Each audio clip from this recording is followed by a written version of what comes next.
Está no ar mais um especial Missões.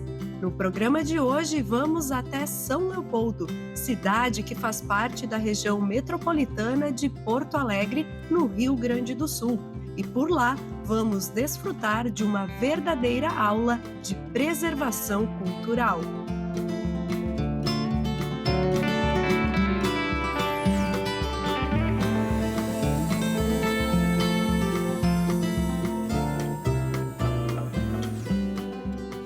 Em 1867 foi criada uma lei que autorizava a construção de uma estrada de ferro que ligaria a cidade de Porto Alegre a São Leopoldo. E hoje a gente vai conhecer um pouquinho mais dessa história. Então embarca comigo nessa aventura. Bom, e quem vai contar um pouquinho pra gente sobre essa história é a museóloga e pesquisadora Alice, também diretora aqui do museu. Alice, vou jogar essa bola pra ti então, pra te contar pra gente um pouquinho das curiosidades e história desse museu aqui de São Leopoldo. Maravilha. Bom, esse museu é um espaço incrível, né? E ele tem uma história muito interessante que fala um pouco de como é que a ferrovia também foi pensada nesse país. Então, a história do museu, ela também revela elementos da ferrovia. Então, as pessoas que vierem nos visitar, elas vão poder entender um pouco que a gente tem um nascimento na década de 70, quando então a comunidade, junto com os ferroviários, a rede estava ainda ativa na década de 70, fazem a inauguração em 1976. E na década de 80, o Ministério dos Transportes faz um grande investimento, remodelando essa perspectiva de um museu mais tímido, para trazer para cá, dentro de um projeto chamado Preserve, trazer para cá, então, os objetos, os documentos da ferrovia de outras cidades do Rio Grande do Sul.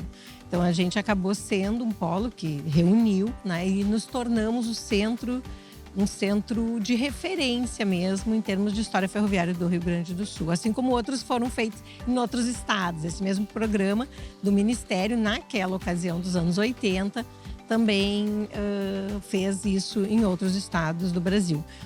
Posteriormente, a gente enfrentou a privatização, que foi um problema seríssimo que ocorreu no nosso país e que a gente também pode apresentar alguns elementos aqui com os objetos que estão expostos, né?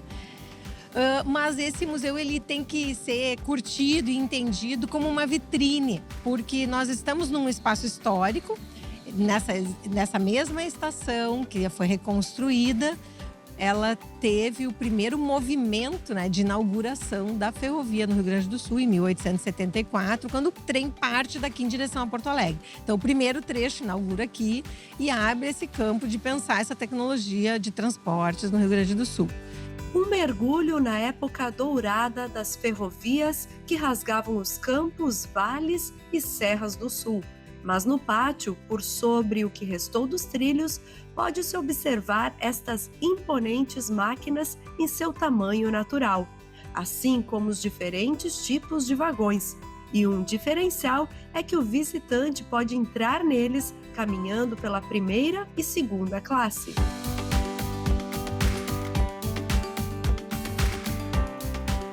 Na estação, também é possível contemplar belos detalhes em madeira e um telhado de zinco à prova de flechas incendiárias indígenas, pois este era o receio dos fabricantes na época. Aqui é a estação que originalmente vieram duas da Inglaterra, né, São Leopoldo e Porto Alegre, e a gente reconstruiu, então a gente está dentro desse espaço. Então a própria estação é um objeto importante de ser contextualizado em termos históricos, né? Olha que bacana! É possível conferir mais de 1000 peças e objetos ligados ao mundo das locomotivas e dos carros de passageiros, além de um acervo bibliográfico e de documentos. E o espaço hoje, que não é mais o lugar de comprar o bilhete, né, de pegar o trem aqui nessa plataforma, é um espaço que a gente torna o museu, então, colocando objetos para serem apreciados pelos visitantes.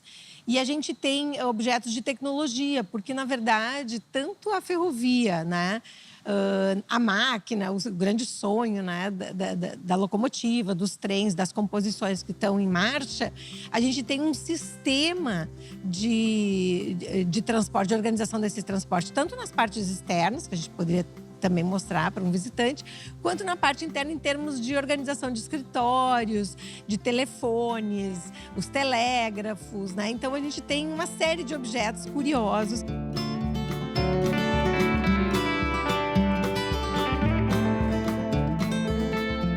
E eu queria mostrar aqui para vocês uma coisa muito interessante que foi feito para uma comemoração do centenário da Revolução Farroupilha, que é essa lanterna. Todo trem, ele tem uma lanterna, ele tem lanternas de informar, né?